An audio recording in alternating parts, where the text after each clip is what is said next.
भानपुर गांव एक ऐसा गांव था जहां दिन भर गांव आवाजों और ठाकों से गूंजता रहता था। गांव में रोज बाजार भरता, लोग अपने अपने कारोबार में व्यस्त रहते। कोई फल फ्रूट बेचता तो कोई मिठाई। हमेशा चिल्लम चिल्ली, पर इतनी चहल पहल के पीछे एक गहरा राज छुपा हुआ था। गांव में जैसे ही सूरज डूबता, शाम के 7 बजे गांव में शांति छा जाती, मानो गांव में कोई रहता ही ना हो, एकदम वीरान।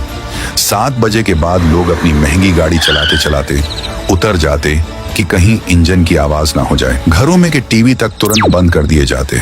इतना ही नहीं, अगर 7 बजे के बाद कोई बच्चा गलती से रो भी पड़ता तो माएं डर के मारे उसका मुंह बंद कर दिया करती, जिससे रोने की आवाज ना आए। एक शाम 7 बजे के बाद एक आदमी किसी जरूरी काम से दबे पांव बिना कोई आवाज करे जा रहा था। गली में तभी उसके सामने से एक चूहा गुजरा। चूहे को देख आदमी के मुंह से एक जोर की चीख निकल गई। बस पलक झपकते ही उस आदमी के वहीं जगह पर चिथड़े उड़ गए। सबके साथ ऐसा ही होता। जिसने भी भले ही गलती से जरा सी भी आवाज की तो उसका यही हालत होता। लोग 7 बजे के बाद डर के साए में जीते थे। अगले दिन राइस्टार नाम का लड़का अपनी बाइक से भानपुर गांव के रास्ते से होते हुए दूसरे गांव के लिए जा रहा था, पर बदकिस्मती से अचानक 2 ट्रक बाइक के सामने आ जाते हैं। पर वक्त रहते ही राइस्टार बाईं ओर मुड़ा। हिलते डुलते राइस्टार गलती से भानपुर गांव के अंदर आता है। अनजान राइस्टार आगे बढ़ रहा था कि तभी शाम हो जाती है।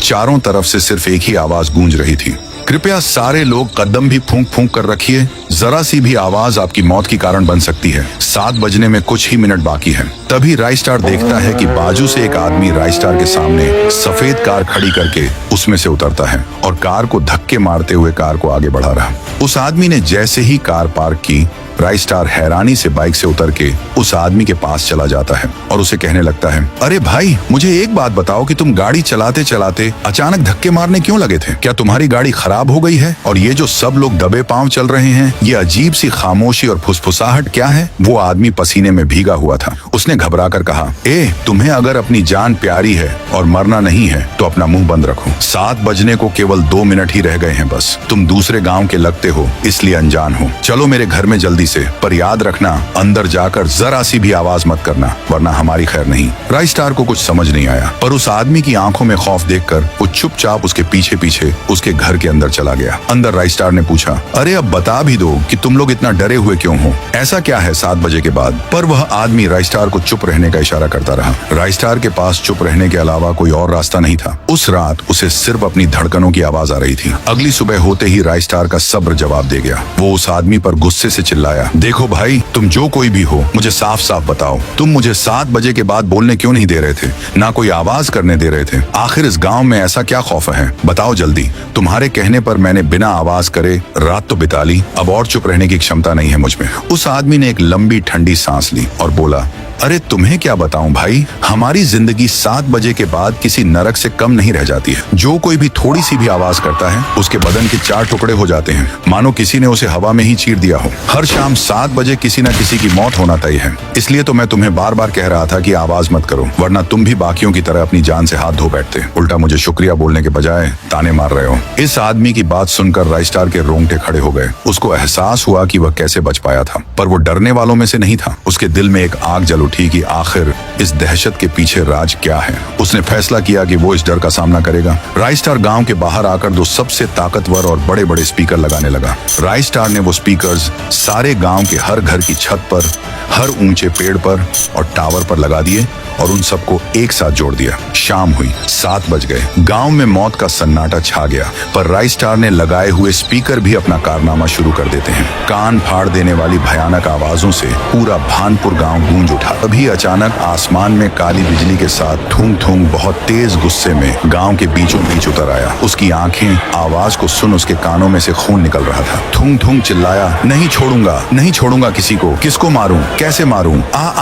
बंद करो ये आवाज, मेरे कान फट जाएंगे, मैं पूरे गांव को ही उजाड़ कर रख दूंगा। वो दर्द से तड़प रहा था। तभी राइस्टार हिम्मत करके उसके सामने आता है। थूंग थूंग उसे कांपती आवाज में कहता है, ये खरगोश के तू कोई भी हो, जल्दी से आवाज बंद करवा, वरना तुझे कच्चा चबा दूंगा। फिर राइस्टार बोला, अच्छा तो तू ही है वो जो 7 बजे के बाद आवाज करने पर मासूमों की जान ले लेता है। बता ऐसा क्यों करता है? क्या दुश्मनी है तेरी इन लोगों से? थूंग थूंग चीख कर बोला, ए चला जा यहाँ से, पहले ही मेरा दिमाग खराब हो रहा है इस शोर से। मैं तुझे क्यों बताऊं, दफा हो जा। तुझे बता के मैं क्या करूंगा, तू क्या ही कर लेगा। बस मेरी पावर काम करने लगे, एक एक को चुन चुन के मारूंगा। राइस्टार स्पीकर का रिमोट हाथ में पकड़े हुए कहता है, अगर तूने सच नहीं बताया तो जिसमें से ये आवाज आ रही है उस स्पीकर की आवाज और बढ़ा दूंगा, इतनी बढ़ा दूंगा कि तेरे वजूद के ही चिथड़े उड़ जाएंगे। बहुत बोल रहा था ना कि क्या कर लेगा, देख मैं ये कर लूंगा, चल अब जल्दी मुंह खोल। थूंग थूंग दर्द से कांप गया। नहीं नहीं, मुझे माफ कर दो, स्पीकर की आवाज मत बढ़ाना। मैं सब बताता हूँ कि मैं आवाज करने पर लोगों की जान क्यों लेता हूँ। थूंग थूंग जमीन पर घुटनों के बल बैठ गया। दरअसल मेरा नाम थूंग थूंग है, मैं इस गांव का नहीं था। मैं यहाँ JEE का एग्जाम देने के लिए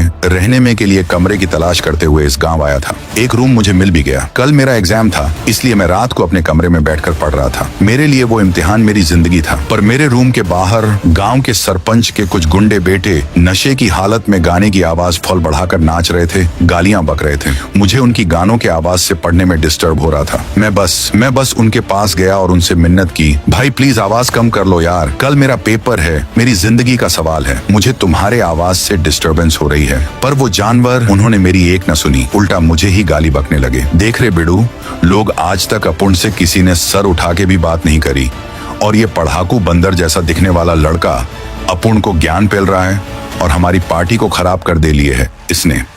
बेटा कल मिल तू, तुझे बताता हूँ अपुन की हट के लिए। अब उसने जैसा कहा था वैसा ही हुआ। उन्होंने मुझे घर से पकड़कर गांव के बीच में लेकर आए।